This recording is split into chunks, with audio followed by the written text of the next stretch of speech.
सांगड़ मावा खे ख़बर ॾींदा आहियूं। डिस्ट्रिक्ट रिपोर्टर महमूद क़ाइम खानी जी रिपोर्ट मुताबिक़ खिपरो में GDA अॻुवाणनि पारां DRO जे ख़िलाफ़ प्रेस कॉन्फ्रेंस। DRO पीपल्स पार्टीअ जी धुर बणिजी कमु करे रहियो आहे। इलेक्शन कमीशन नोटिस वठे फौरन हटाए। 3 ॾींहंनि में इंसाफ़ न कयो वियो त DRO ऑफिस अॻियां धरणो हयो वेंदो। खिपरो में काज़ी हाउस ते GDA अॻुवाणनि PS 41 जे उम्मीदवार काज़ी शमसुद्दीन राजड़ ऐं हाजी खुदा बख्श हमज़ो खान दर्स DRO सांगड़ इमरान अहसन ख्वाजा जे ख़िलाफ़ प्रेस कॉन्फ्रेंस कंदे चयो त DRO पीपल्स पार्टी वारनि जी धुर बणियल आहे। असांजूं पोलिंग स्टेशनूं बि चेंज कयूं वयूं। यूनियन काउंसिल खाही रूझो ऐं भिट भाइटे जी पोलिंग स्टेशन खे हाई सेंसिटिव न करणु मतिलबु पीपल्स पार्टी जी वांगार वहे पियो।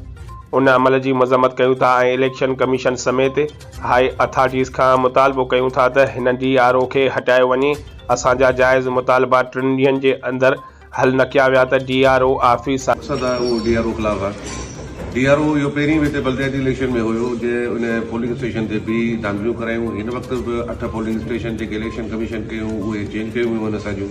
त इहा खिपरे में धांधली करण जी शुरूआत आहे। अॻे बि इन DRO पंहिंजो उन्हनि खे पीपल्स पार्टी वारनि खे बैलेट पेपर बि ॾिना हुया।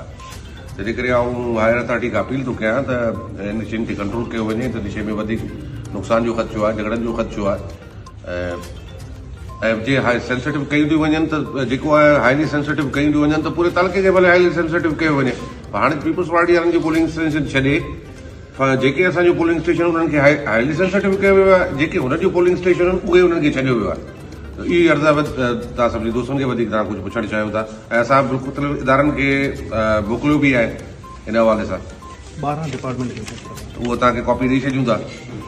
ऐं बिल्कुलु जेको आहे बेवाजिबी थिए पई ऐं धांधली जी हिन वक़्त खां ई प्री प्लानिंग रिगिंग जी शुरूआत थिए थी। इहो DC साहिबु उहो साॻियो ई आहे जंहिं ते पंहिंजो हुननि खे बैलेट पेपर ॾेई छॾिया। जंहिं क़िस्म जी बल्दियात थी उन क़िस्म जी इलेक्शन कराइणु चाहिनि था हिते। हुनजी असां मज़म्मत था कयूं ऐं जेके सेंसिटिव कयो वञे त पूरो तालुको कयो वञे, मूंखे कोई एतिराज़ कोन्हे।